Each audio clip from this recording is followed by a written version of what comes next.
The tournament is on, and Fanatics merch is 30% off with Paze, a fast online checkout offered by banks and credit unions. Snag all your team gear, jerseys, caps, bomber jackets, even fuzzy rhinestone slippers. With Paze, your actual card numbers aren't shared with merchants, so you can lock in your gear with added security and rock those fuzzy slippers with confidence. Use Paze with code PAYSPERKS for 30% off at Fanatics until March 31st, 2026. Terms apply at fanatics.com/Paze.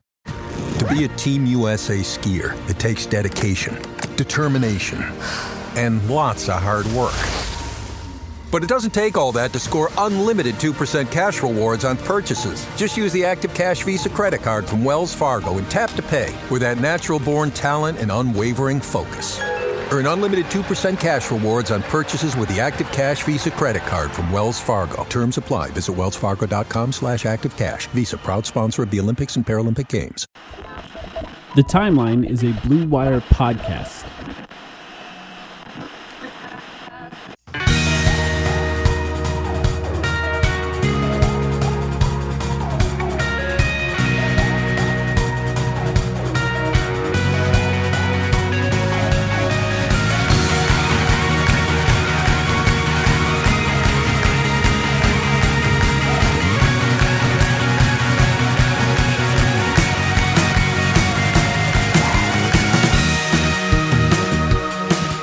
Welcome to the Timeline of Phoenix Suns podcast. My name is Mike, here with Sam. How you doing, Sam? Hello. I'm doing all right. We are almost at All-Star Weekend.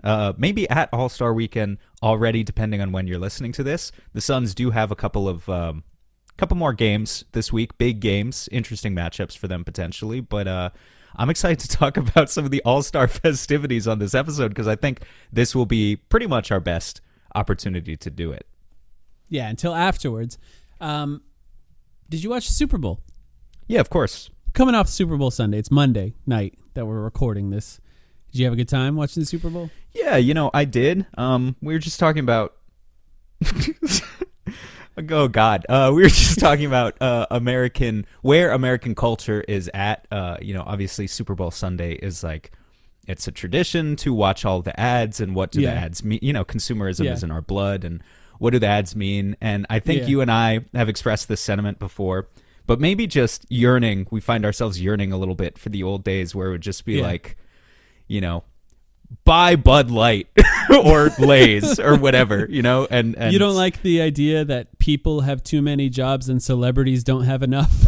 Yeah, some of the brands now and where the money is being thrown is indicative of where our economy is at overall and how it's being propped up by maybe the wrong agents. Anyway, this is a Suns podcast, so we'll talk about Suns basketball. The Suns have struggled a little bit recently, right? Again, it's not the most fun time to come on and record a podcast this season, and it kind of made me appreciate just how this season we've come off of a lot of wins to record, and now we're coming off of two pretty painful to watch losses. Two of arguably the most painful losses of the season. One against the 76ers and the Warriors. And the Golden State Warriors, yeah, correct. That was the first one. And, however, painful in different ways. Both of these ended up being close losses, a 4-point loss against the Warriors, 6-point loss against the Sixers. But of course, the 4-point loss against the Warriors, I would almost say was a little bit more excusable in the sense that Devin Booker, Jalen Green did not play that one. Grayson Allen got injured in that game, but also a game where they were leading by double digits and just completely pooped the bed. Like, not even the entire fourth quarter as much as it's like they were up in that game against the Warriors. Yeah. But I want to say 10 or 12 points up until like the 4-minute mark in the fourth quarter, right? The extent to which they blew that lead after leading for most of the game was pretty impressive and really unfortunate. So we could dive into that a little bit.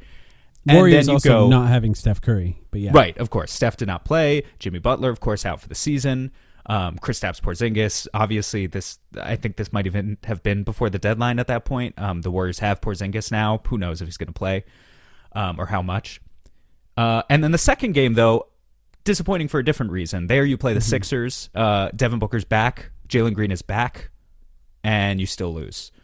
Where do you want to start with kind of maybe the similarities between those two games or the differences or kind of just I mean, the similarity is that they had terrible offense, right? Like that's kind of, they scored 97 points in the Golden State Warriors game and only 103 in the 76ers game. And all that to say that defense was awesome. They really have played really excellent defense in the last few games recently, Portland being the only team that kind of scored a ton of points on them.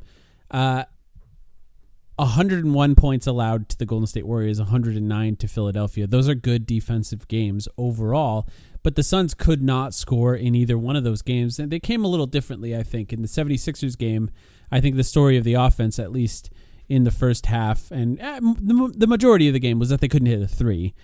In the Golden State Warriors game, I thought the story of the offense was a little bit different. They could score throughout the game to start, and the Warriors started switching everything really late in the game, last 5-6 minutes of the game. They started switching every single thing, and the Suns found no way to punish those switches with the guys that were in the game. Now, if you look at that game, like in a vacuum, you say, well, no Jalen Green, no Devin Booker, Grayson Allen leaves the game.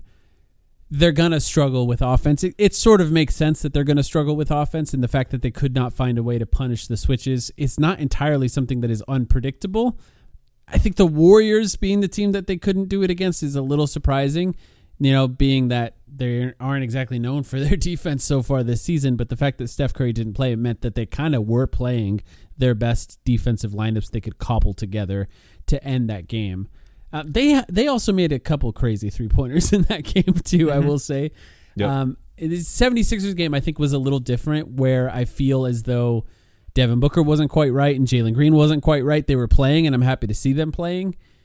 But that was part of the offensive difficulties of that game more than I would say what the Warriors game was, which is that the people that were playing just weren't good enough. But I don't know. What do you think? Yeah, they were disappointing for different reasons, right? Of course, it sucks with the Warriors game because that game was so winnable. But the honest truth is, if I go into any game with Dillon Brooks and Colin Gillespie as needing to carry my offense, those guys have been great at various points throughout this season. But you just can't trust it in the same way. The entire late game execution of the offense against the Warriors was, either Dillon Brooks' ball in most of the cases. And he had some real stinkers in the fourth quarter of that game. I think he missed his last 4 or 5 shots in a row.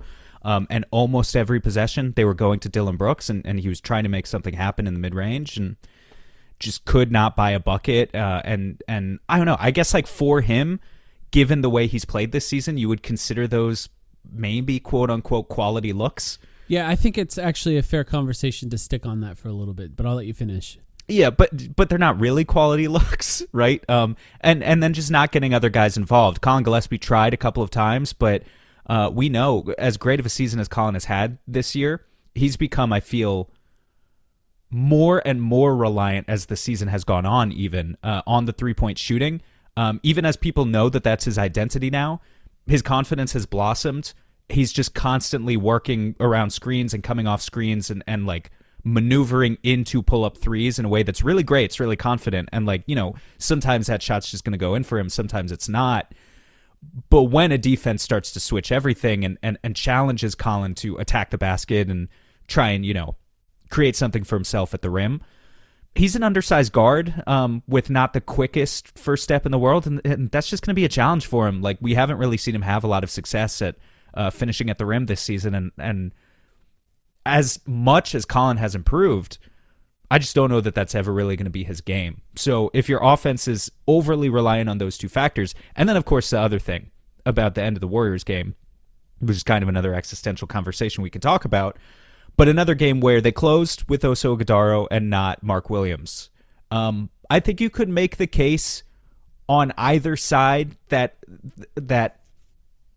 both options are flawed, right? And that's basically the overall point is that in this Oso versus Mark Williams conversation, some nights one guy's going to have it, some nights it's going to be the other guy. I think a lot of people were focusing in our Discord particularly. I saw these conversations that were talking about how they just needed offense in the fourth quarter. They just needed offense and a little bit of rebounding, and so Mark should have been out there and he should have been that guy. That very well may have been the case. But I also understand the body of work, maybe statistically, that Jordan Ott was leaning on in his decision to go with Oso, because for the entire first 3 quarters of that game, the Suns could not stop the Warriors from shooting threes. They could not stop them from just getting their defense into rotation and finding an open shooter. And so I think Ott was trying to stop the bleeding with that, but in doing so, he kind of let the offense stagnate too.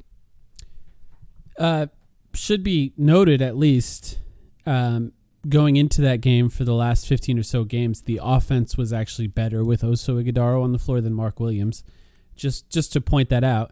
But the other thing is, the thing that Oso has done well so far this season that did not work in this game, so if you're just going off of what's worked so far up to that game, is, well, I guess the better way to say it is, when you have a team that shoots a ton of threes, and it shoots a ton of threes around screens in particular, switching is what works on those teams. You switch so that you take away the ability for the screen to impact the play a little too much. Especially if they don't have Steph Curry to attack a switch, right? Exactly. So like you're just kind of switching everything so that guys aren't open for very long. There's no screens to open up the space to allow the passes to create threes.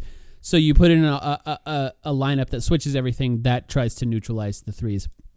And I really thought that would work in that game. It didn't. The Warriors continued to hit some remarkable threes. They were shooting a ton. I mean, that's really the story of that game if you want to go back to think too hard about that. But the idea that Mark would fix the offense, it just hasn't been true lately.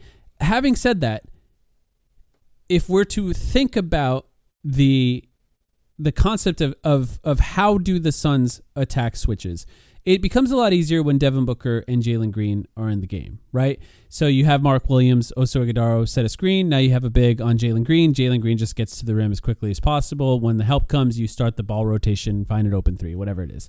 Same with Devin Booker. Devin Booker can do his thing from the mid-range or draw a foul too. If they're not in the game, though, Oso Ighodaro doesn't do much to attack switches. He's not going to be able to post up. I think there's a case to be made that the way that Mark Williams has played in the post recently has afforded him the right to occasionally be given the ball against switches with smaller guys on him. 100% agree. Now, that doesn't mean that it's going to work, but I think that you've seen enough. To do my Subway Takes guy impression. Absolutely agree. God, that guy sucks. Having said that, I hate that show. Having said that, I didn't know I hit a sore spot. Dillon Brooks has also earned the right to try. Like, I know that it's not fun to watch, and it went really poorly in that game, and it's not the first time that it's gone poorly in the fourth quarter, but he has been one of the few guys on this team that has created shots for himself against relatively good defense that's not giving a lot of space. And so, if you go down with the ship in a game like that with Dillon Brooks, I understand. Hopefully you sort of recoup and you learn from it, and maybe you do something a little bit different in the future. But I don't consider that like this massive L for the coaching staff or anything. But I do think that it's absolutely disgusting to watch, and that Mark Williams deserves an opportunity at some point later, especially if the Oso Ighodaro defense isn't quite working against the lineup. It's just tough to be like, hey, this thing that's not working against this lineup, it's worked a lot recently, and you should go away from it. It's easy to say after the fact. It's harder to say in the moment and tougher to rely on, especially because they were giving up a lot of threes with Mark Williams on the floor to start that game. It was every single possession they were giving up a three. And the Warriors, I just went back and looked, they took 55 threes in that game. So, part of that is a strategy. Sometimes you don't mind a team that's willing to rely that heavily on just one area of the floor and not necessarily attack the rim that much. But in that case, the Warriors were just making those shots. They had to stop the bleeding somehow. There is a budding statistical case, though, that Mark Williams has been better than Oso. Not just like in per game averages, he always is. But the team over the last 10 games, Mike, as they are 5-5, and really their offense has struggled in the past 10 games, largely without Devin Booker, but even with him, as we saw against the Sixers. In those 10 games, Mark is a plus 22 overall, and Oso is a minus 19. And more recently, in some games, just like 3, 4, 5 of the most recent games, the Oso lineups are getting battered more often than not. The last two games in particular. I think the Oso-Colin Gillespie synergy matters a lot. So if Colin's not playing well, which he's struggled a little bit in the last few games too, the Oso minutes are gonna struggle too. There's sort of one player in that sense where both of them have to work well for everything to work in those ways. Or like Jalen Green could do it too, or Devin Booker if he plays more and plays more like himself. It could all work in that way. But Jalen just hasn't gotten the opportunity to play enough minutes yet. But like in theory, getting Jalen minutes with Oso is one of the things I'm most excited to watch closely. I think he can play good minutes with Mark too. I've been impressed so far in Jalen's, again, very limited minutes, but the way in which when Jalen gets the ball, I'm not feeling like the ball is sticking in a way that I think I was a little bit worried about, given his reputation in Houston. But with Oso's ability in particular to flip the angle of his screens at the last second, I just feel like if you pair that, whereas with Colin is trying to work around the screens and like get the handoff and shoot a three, and that's his game. That's going to work. What Jalen can do when he's paired with Oso, and we haven't seen it yet, but I would like to see it, is you work some redirection off the ball first. Maybe you get the defense to load up on one side, and then once the defense has already shifted and you present the opportunity for Jalen to attack, he only has to get by one defender in order to get to the rim, right? If he's attacking the weak side of the floor, that's when you can have Oso come up and sort of flip his angle, as he does really well on those screens at the last second, and create angles for Jalen where really he can use his speed and his burst to his advantage. Mark, of course, can play out of that too, but it's just a little bit different, as we know. Oso's really, really good at working the angles with his screens, and I definitely want to see what those two guys can do together. I think conceptually it could work, but just haven't seen it yet. The dribble handoffs or fake handoffs into cuts, Oso can hit Jalen Green. He had a couple in the 3 games Jalen Green has played. He had a couple really nice passes to a cutting Jalen Green that I think you can turn those handoffs into cutting plays as well. I want to come back to Jalen Green in a second, but I did want to point something out about Colin Gillespie, who did not have a great game against Philadelphia. Something I've noticed that's been going on with Colin Gillespie that has a parallel to Steph Curry in my mind. Steph Curry, right, comes into the league and he struggled a little bit. Then he put it all together. He starts destroying teams, just absolutely destroying teams. He won his unanimous MVP. And then you go into a series against Cleveland. And what Cleveland started to do against the Warriors was just rough him up at every opportunity they had. So physicality on Steph Curry away from the ball as much as possible. And just to try to throw him off of his rhythm and all his sort of off the ball cuts and stuff like that. So bumping him on screens, grabbing him, holding him, clawing at him, stuff like that. Steph Curry is Steph Curry, so he's going to battle through it. He's going to be able to play through it. But what I've noticed with Colin, who's also a smaller guard and is really scrappy, is teams are taking the opportunity to give him a little bit extra off the ball lately.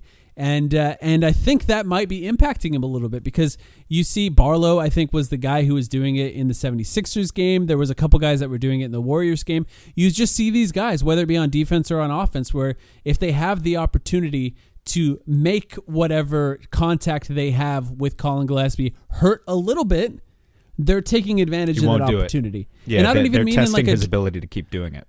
Yeah, I'm not even like saying they're being dirty or anything. I don't think it's a dirty thing. I think it's kind of something the Suns often do, actually. They've been really physical so far this season as well, and they're going to take opportunities to do that. I mean, we got Dylan Brooks in this team. Of course they're going to take those opportunities. But I just, I wonder how Colin Gillespie will be able to react and play through that. It's an interesting moment in the Colin Gillespie dialogue here, right? Because he's started so many games recently, and that's coming to an end soon. In fact, it could come to an end in this Mavs game. I think it probably should soon. I would like to start maximizing the amount of time Jalen Green and Devin Booker share the floor, and we'll talk about so we Jalen know what Green they actually are. Yeah, exactly. Want to see if they have some sort of synergy, some sort of something that works together with both of them on the floor. But have you noticed that with Colin Gillespie? Yeah, for sure. And it's funny that you compare him to Steph. Obviously, I understand why. Yeah, but it's Steph, the off-ball stuff, and the passes. Yeah, no, I know. You're not saying he is Steph, right? But what if Steph... I wish. What Steph did so well as he grew in his career was... Steph Curry's always been an incredible shooter, right? He always had that skill. He was not always a great finisher at the rim either. And that was part of his craft that he was able to work on. And his finishing numbers got better and better throughout his career. Even as he got older, like into his 30s, I think Steph's finishing numbers, not that he gets there constantly, but if you're using the gravity outside and they're starting to rough you up, then the pendulum swings back and you go back door and then you get something inside. And so hopefully we see the same sort of counterbalance in Collins' game. But you're right, he's absolutely being tested right now in a way that he just hasn't seen yet in his career. So it's kind of fun and exciting.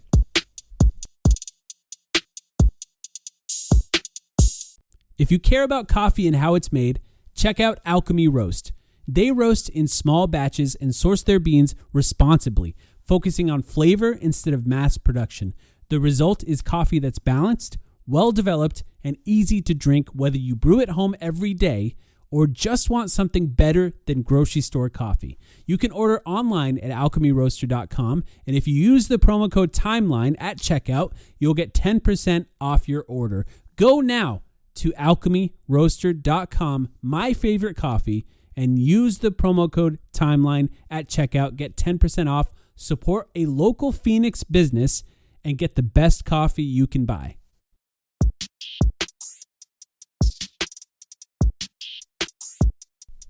Let's talk about Jalen Green again. Let's get back to Jalen Green. So we saw Jalen Green play this game, right? He's back. He's still coming off the bench. He's playing now. Looks a little hesitant to do some of the stuff that we anticipate that he's going to do. Still insanely fast occasionally. Gee, I wonder why. Yeah, of course, right? His body's betrayed him multiple times throughout the season. What have you thought of him so far? What have you thought of just watching him, at least in the last game? And also, like, just in general, what you can expect of him based on what we've seen of him so far this season? Yeah, I mean, I think he's given good effort. I think he's shown defensive discipline and sticking to the game plan offensively. Again, I'll stress the fact that he had 6 shots and 3 assists, off the bench in 16 minutes the last game, right? So very much a guy who right now is playing a role, getting others involved, and that's exactly what we need him to do.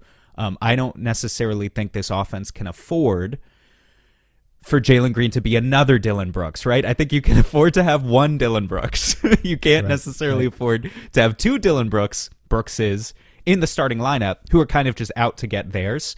And so him building synergy with Book, I absolutely think they can do it, but it relies on the two of them playing off of each other's strengths. And so far, I've been encouraged in Jalen's limited minutes, also understanding that he hasn't really had the opportunity to explode yet, and that maybe it's going to take a little bit of time. Honestly, I'm curious like what they're going to do in this back-to-back that we're about to play between Dallas and OKC, and is he going to be off the bench? If he is off the bench, is it going to be like 25 minutes? Can we get up to 30 minutes at some point? So it's really a slow burn with Jalen Green's debut season for the Suns. 52 shots so far this season, 29 of them 3-pointers attempted by Jalen Green so far this season. So he appears to be hunting that 3 a little bit. He has taken a few mid-range shots, none that have been none have been egregious or anything. I think he's taking the shots when the offense is calling for it. And I think he's just finding ways to fit into the offense. I do think like the personality of Devin Booker being the sort of the leader of this team, as somebody that's willing to get off the ball and allow the offense to churn the way it churns, is probably good for Jalen Green. In the way that you're saying that his reputation in Houston was to take a ton of shots and sort of they needed him to be that guy, or they were asking him to. We kind of need him to occasionally do that here in Phoenix, but not as much. They got shooting around him. They got to move the ball a little bit, find the open man, and let them take the shot. And if the shot clock's winding down and you have to cook a little, then yeah, go ahead and do it. But it's nice to have somebody in Devin Booker that personifies that, exemplifies that, and then hopefully that encourages Jalen Green to do it. But the reason I wanted to talk about him is I actually thought his defense in the Philadelphia game looked really good. I thought he was like fighting through it. There's been times where I thought his defense has looked good. There's been times where I thought it looked okay so far this season. There's been some mistakes that come with just not playing a ton of minutes. But that game against the 76ers, I'm like, okay, if this is the kind of effort he's putting in defensively every night, I think the Suns could continue to have a pretty good defense when he's on the floor. And he just needs to find a way to elevate the offense, which I think that's something he is capable of doing. And he will absolutely improve this team in this stretch run, assuming he plays enough, towards the end of this season, this back sort of third of the season. But I was impressed with it. I really think this team brings it out of guys a little bit, like the high effort defense. And if it's something Jalen Green can sustain, I think that would be really helpful. But I was impressed with it in that 76ers game. I think it helps that they know where they are in the standings and they know what the narrative is about all of them, that they weren't supposed to be here in the first place, right? So they're going to continue trying to prove guys wrong. I think, now that the Suns have established their reputation as really being defense first, it's okay if Jalen makes their defense a little bit worse than what it was, but I think they're 8th in defensive rating at this point. They really need to stay on the periphery of that top 10. In order to be an impactful playoff team, because we've seen the limitations of their offense, frankly. Games without Book and without Jalen both notwithstanding, someone's always going to be out, unfortunately, with this team. That's just what it feels like now. Because now that we're talking about these two guys being back, Grayson Allen goes down with a knee injury. Too. Yeah, sure. Grayson Allen goes down with a knee injury against Golden State, right? And he is kind of a weird one too on a landing.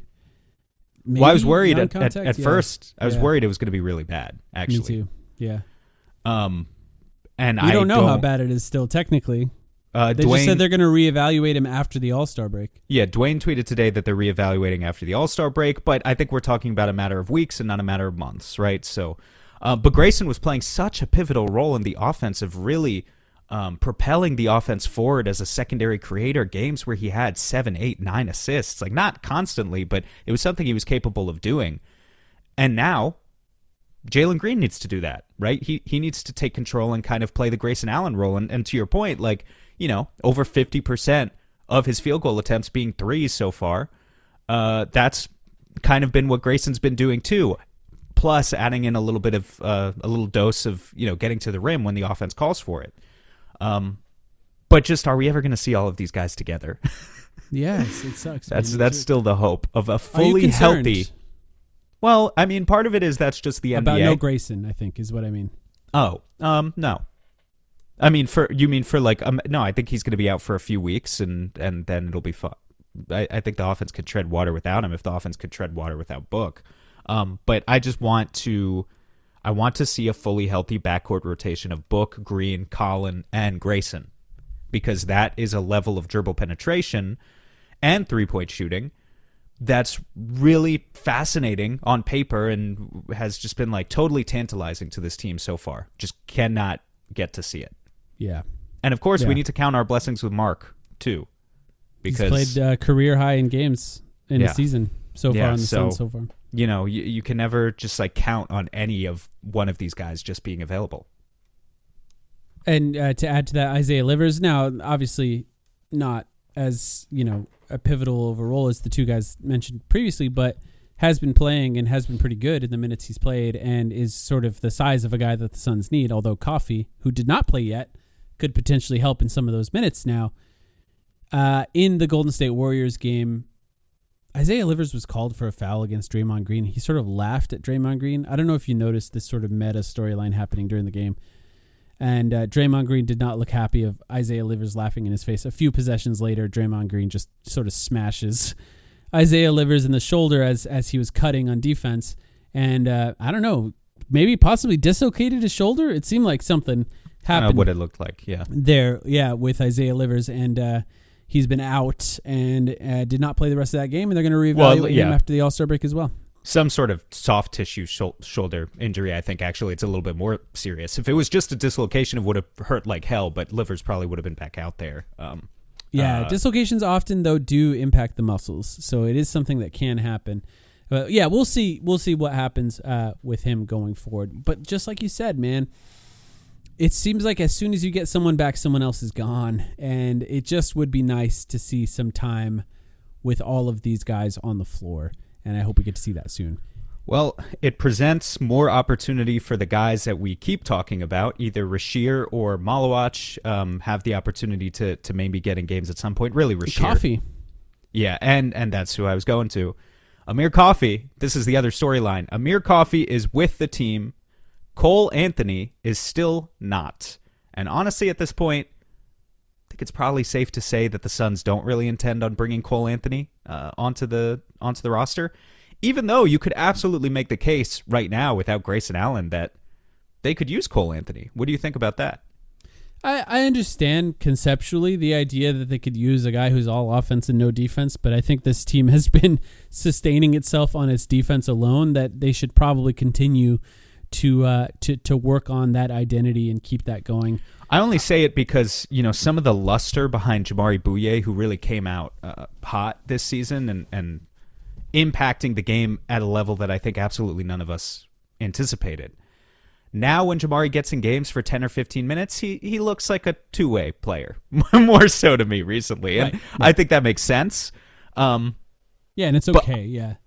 I just certainly wouldn't blame anyone for saying, hey, this offense could actually use a guy like Cole Anthony. Not that he's a silver bullet, but as we pointed out on, I think, our last episode, he is a guy who has a history of averaging 15 points per game in the NBA. Once. Yeah, but and his second year in the NBA, yeah. But he did it. On a really bad Orlando team. He did it.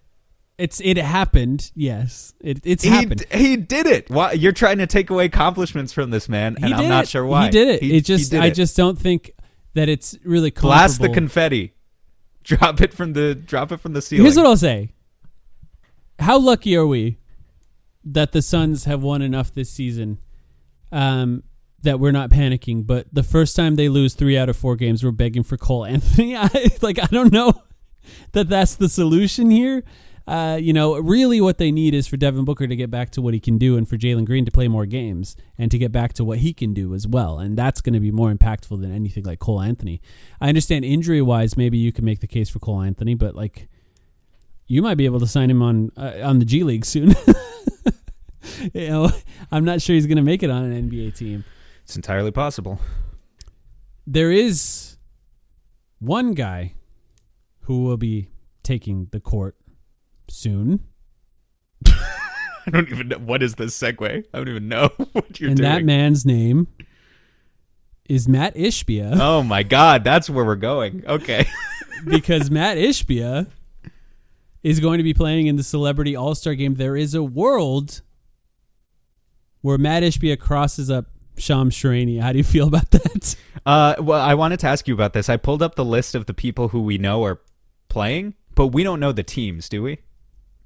There haven't been concrete teams. We do know the teams. Oh, they are really? Team Giannis, and Giannis and his brothers are coaching a team, and then Anthony so Team Anderson Kalshi and Team DraftKings. Is that what we're doing? Yeah, probably. In the Ruffles All-Star Celebrity Game. Yeah. By the way, for those who missed it, can we just real quick go in on Giannis for a second? Sure, absolutely. I haven't thought about how I want to say this. Do I want to call it despicable what Giannis did this weekend? It sounds a little bit dramatic, but it really is kind of... It's a podcast. You need to be a little dramatic. No one cares. No one's listening to this. It's just kind of embarrassing for the league that the story of the trade deadline is, will this guy get moved or will he won't get moved? Yeah. And then as an extra, he doesn't get moved, which is fine. I really don't mind if Giannis plays out the rest of his career toiling in Milwaukee and losing in the first round. That's totally fine with me. That would be great. But for him to give a fuck you to everybody on Twitter afterwards, in the immediate aftermath of the trade deadline, to say not only posting about he was... I don't even remember what his first post was, man. But it was the clip from Wolf of Wall Street, where the clip. I'm not leaving. Yeah. Acting like this wasn't something that he had asked for, right? Yeah. He always wants to play both sides. That's what's frustrating about him. Mm-hmm. But then coming out and saying that we all on Kalshi now, and he had become a shareholder of Kalshi, which, if you don't know, is a prediction market where, among other things, you can bet money on what will Giannis Antetokounmpo's next NBA team be. And I think actually I saw a post on Reddit that someone had seen the trading volume of the what is Giannis's next team prediction market pre-trade deadline, and that something like $25 million had moved there. It's just really embarrassing for the league, because this is already one of your highest paid players and he could get the sponsorship money from basically anywhere else. He doesn't need to be doing leaning super heavily into the gambling prediction market thing, but it's just such a bad look as a conflict of interest to a level that we haven't seen from players before, honestly. So really corny move by Giannis, and I think he lost a lot of respect from people around the league for it. judging from some of the reactions I've seen. Yeah, there's certain things, and the Super Bowl did this for me too, where I just look at celebrities and go, how much money is enough? Like, how much is enough for you? Is this really worth it? Is this worth it for you, Giannis? You have a lot of money. Greed is a pathology, my friend. I don't know. It's like it's the the big question of the day is, can we get people to choose a number where enough is enough? Anyway. It's like Matthew McConaughey's in every other commercial now too. It's like, don't you have enough too? Don't you feel like those two guys would be friends? Giannis and Matthew McConaughey? Yeah. Probably not. There's something about those two guys in my mind that just makes sense. They would be friends. Gentlemen, whether you're 2 dates in or going 20 years strong, a Valentine's Day gift is always a good idea, even if you let the kiddos pick it out. Just hit the Walmart app and get it delivered in an hour with express delivery. Sound good? Great. Subject to availability. Restrictions and fees apply. You've never been one to settle. Stand down or stand still. You're a lifelong learner, energized by excellence. There's a fire inside you can't ignore. You've got competition to outrun, momentum to build on, and your own high standards to meet. Stop now? Not a chance. At Capella University, we help you catch what you're chasing because you've always had the drive. Now, go earn the degree. Capella University. What can't you do? Visit capella.edu to learn more. The All-Star Celebrity Game, as we talk about how greed is ruining the world, the All-Star Celebrity Game features some really interesting names, okay? It does. So you're saying that Shams and Ishbia, can you pull up the rosters? Because yes. I only have the full list. Okay, I don't know all these people. No, neither do I. I'm going to read their names, but forgive me if I don't pronounce their names right. Let's be clear. If you know, I'm rooting for Matt, for the record, as a Phoenix Suns podcast. I hope he does great out there. Yeah. If you know the names of everyone who plays in an All-Star Celebrity Game, then you are a loser. It's just that these are typically quite a few B and C tier celebrities who are making the rounds here. Team Giannis, Jenna Bandy, Shams Charania, Taco Fall, Rome Flynn, Keegan-Michael Key, Jeremy Lin, Rick Schnall, Dylan Wang, Amon-Ra St. Brown, Kafu, and Glorilla. Know a couple of those names. Hey.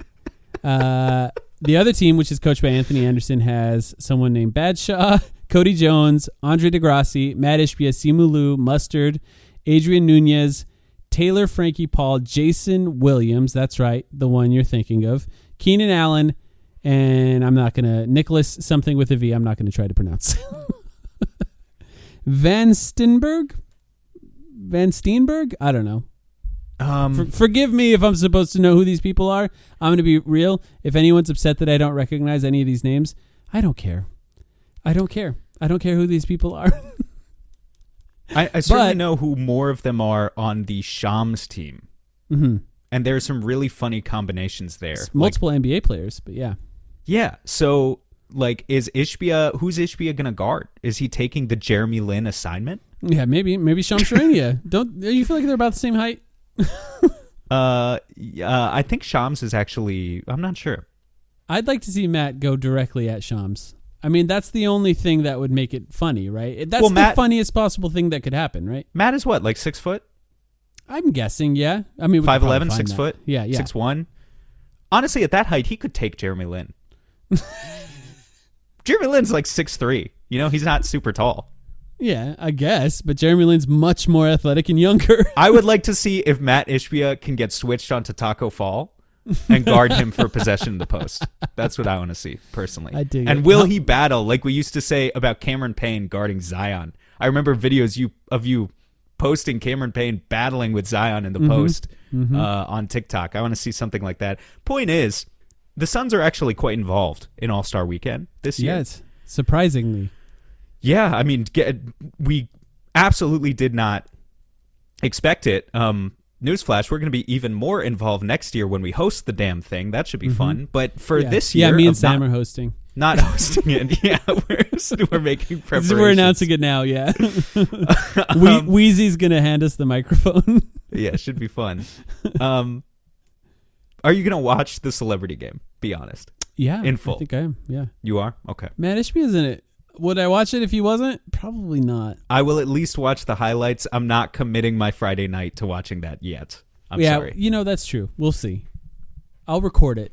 I'll have access to it, is what I'll say. Saturday night, the Suns are also involved, though. And this was a surprise. Devin Booker's in the three-point contest. This is hilarious. It really is one of those things where, like, this gives the announcers the opportunity to talk about it being his worst shooting season of his career. You know, that's what they're going to talk about because they have to. That's the story of what's happening. Now, whether or not he does well, I think he could do really well in the three-point contest. It's a different thing than shooting in an NBA game, but he has struggled to hit threes. He's over 30% now, at least. But yeah, he's not had a good three-point shooting season. Do you want me to read the entire list of guys competing here? Yeah, I pulled it up earlier, but it's go kind of ahead. funny. It's kind of a funny list. One name that I had absolutely no idea was participating in this. And because he hasn't participated in the NBA. Devin Booker, Con Knippel, Damian Lillard, there's the surprise one, Tyrese Maxey, Donovan Mitchell, Jamal Murray, Bobby Portis, another funny one, who is shooting really well this season. Shooting 45% from deep, apparently, is Bobby Portis this year. So as Devin Booker fans, I don't think we have any room to be on the Bobby Portis hate train there. But no, absolutely not. And then Norman Powell, who's one of the best shooters in the NBA. Yeah. Actually, not a bad. I mean, Devin Booker and Damian Lillard are there for like star power. I think they're probably the two, and Donovan Mitchell, the three most famous athletes as a part of this contest for sure.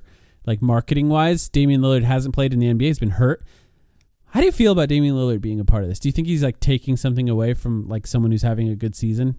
No, I enjoy it in a weird way. It's the 3-point contest. Are we taking it that seriously? If anything, Devin Booker is taking away his spot. Respectfully, Colin Gillespie should be there, or Grayson Allen if he wasn't injured. Do you think they even want to be though? I mean, no clue. Yeah, absolutely no idea. I think sometimes we're like, these guys, they're not getting their opportunity to compete in the 3-point contest, and those guys are like, I'm so excited to have 3 days off to go to Hawaii. You know what I mean? Like they don't need that. They're probably Grayson, like, I'm going to get a massage every day. Grayson got an invite one of these years. I don't remember which one it was. Maybe the Frank Vogel season, and he turned it down. So that's happened in the past. Yeah, I mean, what would be funnier if Devin Booker winning would be fun, right? It would be pretty funny. I'm not going to do it myself, but good for you if you take whatever his low, presumably odds will be. If you can bet on the 3-point contest, I assume you can. I'm sure you can, yeah. I'm sure you can. You can bet on anything. But I'll ask Giannis. He should have the lowest odds here, respectfully. Yeah, I mean, I understand what you Dame. mean, no one's seen Dame shoot a basketball in a while. It was Achilles injury. I think the big men always struggle, though, Bobby Portis, because it's not just about, it's like the speed with which you shoot, too. It's not just about the ability to make the shot. You have to get him off quick enough for it to make sense, too. So I feel like Bobby Portis, even though he's been a better shooter this season, taking different kinds of shots. I think Booker could potentially win still. He's won before. Maybe it'll be the thing that we point at as the moment that fixed his 3-point shot for the season. And happy for Con Knippel here, by the way. He's had a really good season. It's kind of crazy how good he's been. He's shooting 43% from 3 on 8 attempts a game. And by the way, if you haven't noticed, and they're not easy shots. The Charlotte Hornets are good now. Yes, they're really good. They are 25 and 28, which doesn't sound like too much in the Eastern Conference. I get it, but their net rating is in the positive, and they have won. I don't know exactly. Like pulling it up, this team was 9 and 20, and now they're 25 and 28. So what does that make them? That makes them 16 and 8 in their last 24 games, and Con Knippel's been a huge part of that. Averaging 19 points this season as a rookie on a team that you could describe as a pretty good team so far. Eastern Conference aside. But what's crazy? It's been a really good rookie class, and I don't think anyone would have foreseen Con Knippel averaging 19 points a game on this efficient shooting as a rookie. Yeah. But again, if you're listening to this before the Suns play Dallas tomorrow night, it's going to be Cooper Flagg as Rookie of the Year. He's been awesome, dude. Yeah, I've been watching him a lot lately. He's been awesome. How's that 10th pick been, by the way? We're not going to talk about that right now. Yeah, a really good draft to have the 10th overall pick, huh? Cooper Flagg, in his last 5 games as the Suns are about to play the Mavs, The Mavs have lost all 5 of their last 5 games, okay? So they're not winning these games, but Cooper Flagg is averaging 33 points, 8 rebounds, 4 assists a game in those 5 as a 19-year-old. Yeah, it's crazy. He's going to be really good. So I'm excited. I'm excited just to watch. And this is like not even with great 3-point shooting. Like if that clicks for him at some point, because he's really good at like little off foot, weird finishes going towards the rim or even sometimes away from the rim. Whether it be like weird flip shots, hook shots, or layups, like he's really, really good at that. And because he has the speed and speed with ball at his size, it's going to be tough for the Suns to guard. He's actually the exact kind of player that the Suns kind of struggle to guard. It'll be interesting to see what they do with him. They did trade Anthony Davis. They're kind of a different team in their last few games. Like not that Anthony Davis is playing a lot anyway, wasn't playing at all recently. But, different makeup of a team, and we'll see what they come into Phoenix looking like. I wonder if Coffey will get minutes in that game, too. Yeah. Big night for Dillon Brooks. Do you have... Dillon Brooks, by the way, could have been named an All-Star. There was briefly an opportunity for it to happen. Şengün made it above Dillon Brooks, and let's be honest, a much better player than Dillon Brooks. No, I think this was tragic, actually. I'm going to zag on this one. Okay. Alperen Şengün this year averaging 21 points.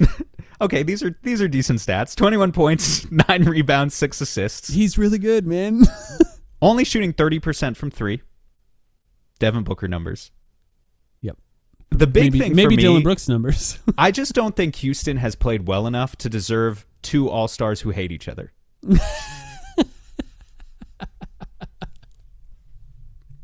I think you look at the chemistry of the Suns, and clearly Dillon Brooks and Devin Booker love each other.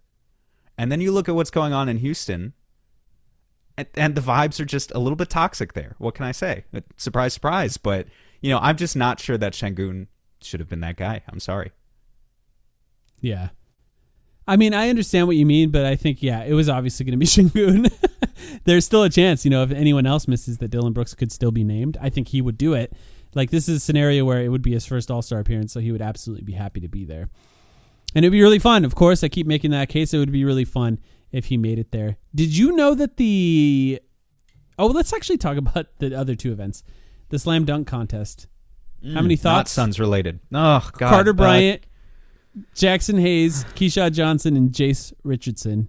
Jesus Christ. Jason Richardson's son, by the way.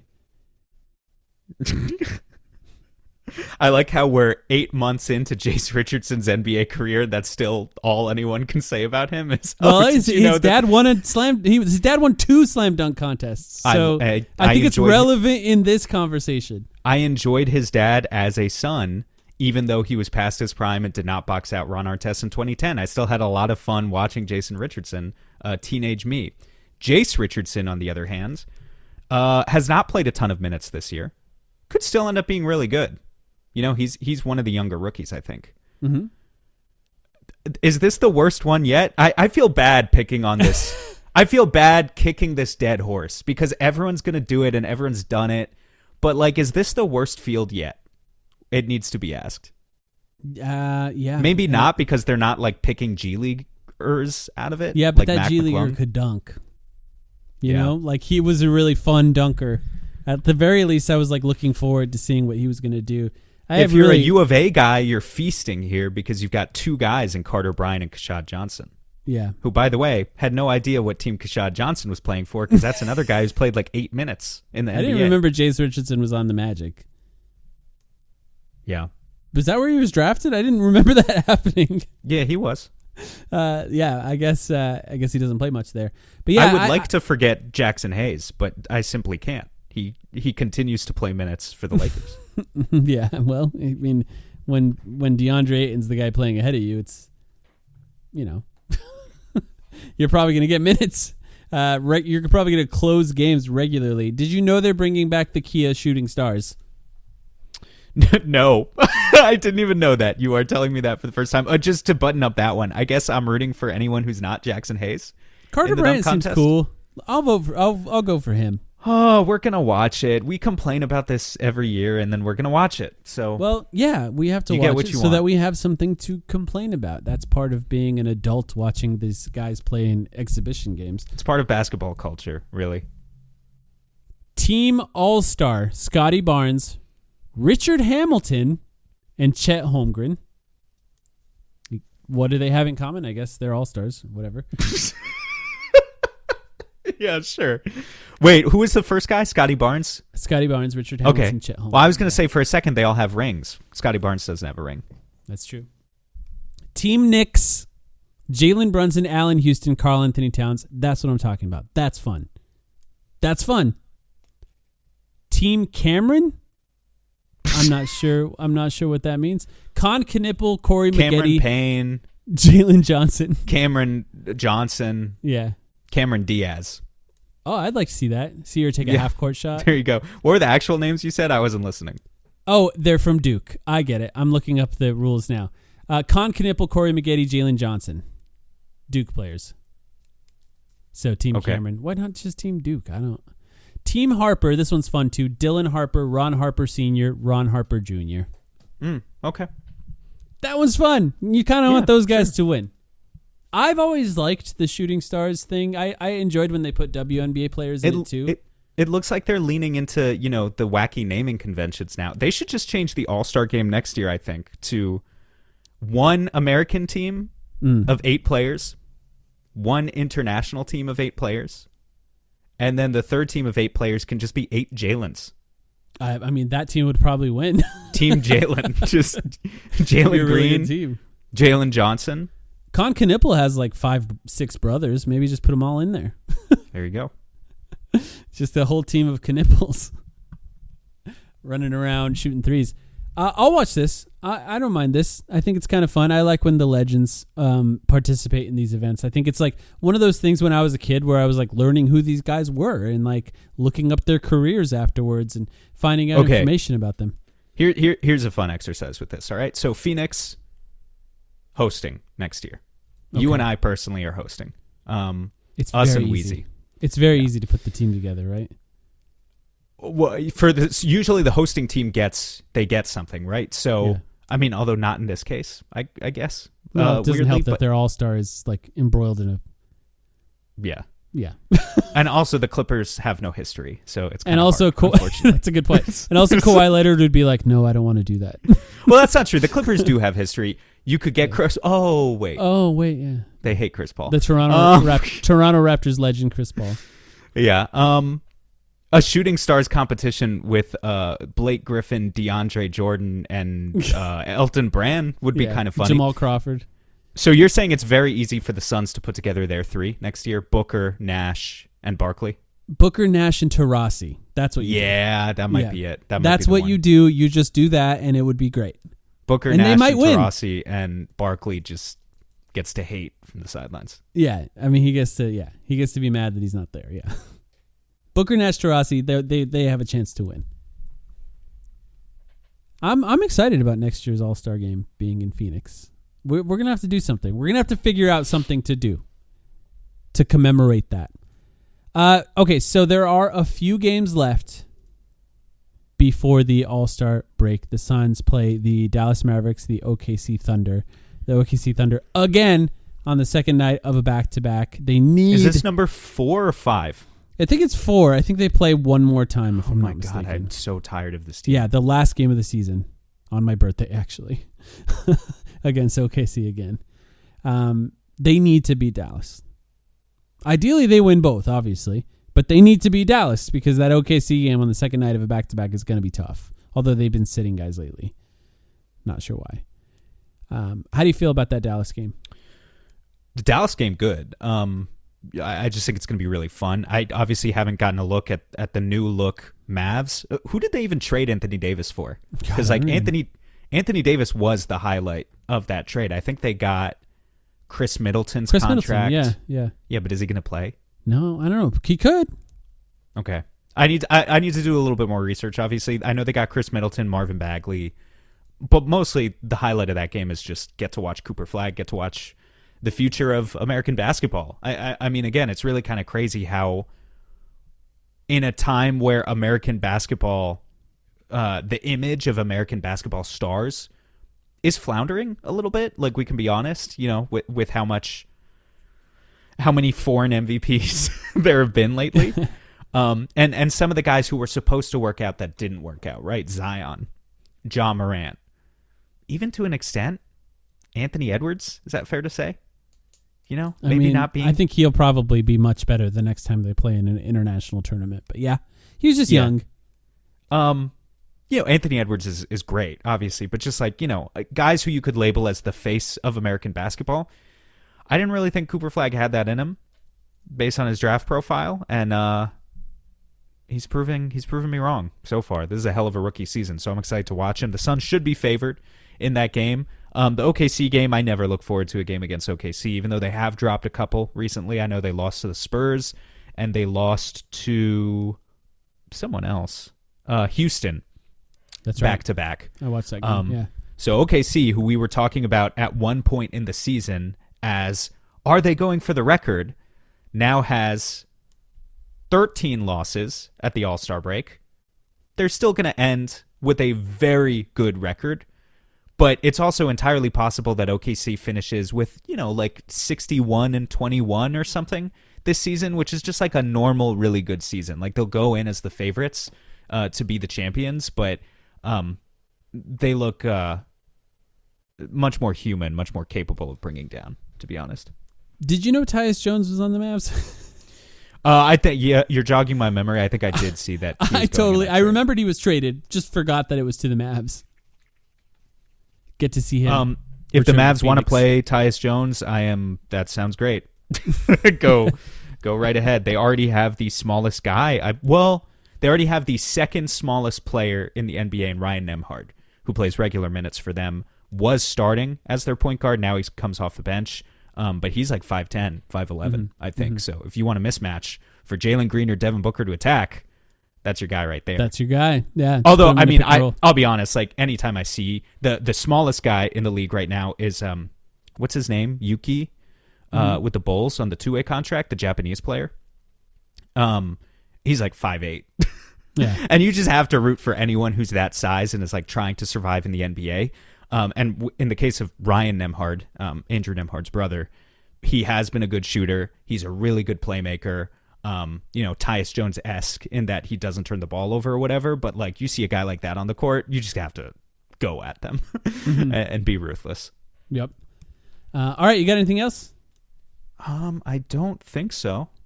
All right, we will. Yeah, we'll be back. There's obviously you'll have a Patreon episode sometime after the Suns finish these two games. Then we'll be back with an episode after All-Star Weekend, recapping everything that went on during All-Star Weekend. We appreciate you all. If you'd like to sign up for our Patreon to hear that Patreon episode, patreon.com/thetimeline, $6 a month for an extra episode every week. And yes, we'll be back very soon.